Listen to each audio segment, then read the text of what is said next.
Once you left City Hall, and then I think your first appearance on the show after City Hall, you came on and we talked, and you were finally able to a little bit open up about your feelings about Donald Trump. And when you did, the reaction was swift.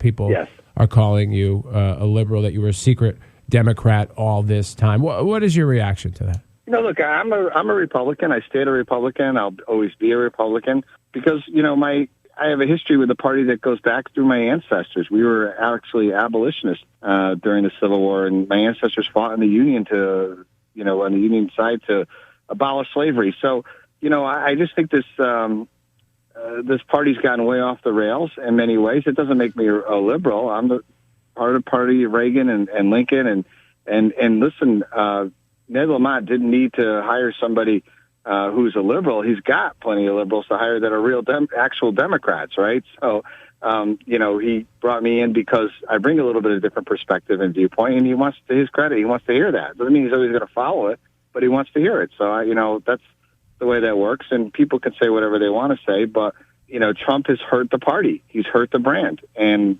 that's not good for people that want to get elected. There's become this notion that if you're not with Trump, you are either not a Republican or you're a weak Republican, and that's basically what people are saying. And that flies in the face of really what we had been trying to do for 30 years, and winning elections, by the way, for 30 years, and getting ever closer to building the brand and taking off the sting of some of the stuff that people have labeled Republicans. And when you do what they've been doing, which is dividing people, even in the party, you end up with a smaller party and you keep losing, right? So I want to win. It's about winning. Elections are about winning, not about losing. And some people just don't understand that. Prior to Trump, the Republicans had a reputation of being well organized, better organized, frankly, than the Democrats. That they were always a little bit disorganized, and there was a lot of infighting, and they never really got the correct candidates that they should have because of that infighting and disorganization. And now it's kind of flip-flop. Would you agree with that?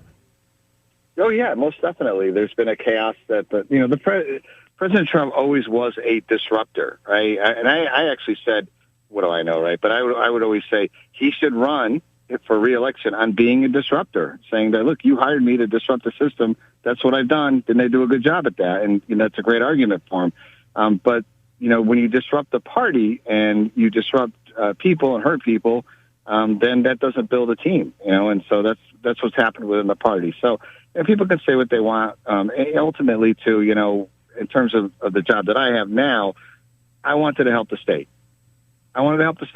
I'm in public service. That's what I do. And this was a great way to do that, and an honor to do it. Well, you're Ned Lamont's personal advisor now. We understand this. We know this. I don't know about that, but I do know. I do a lot of work on taxes. I know about, not Texas, taxes. Plus, giving him all the advice that's going to organize the state and get it on the right track. I know that you're going to be doing that secretly behind the scenes, but we all do. Yeah. Do you have any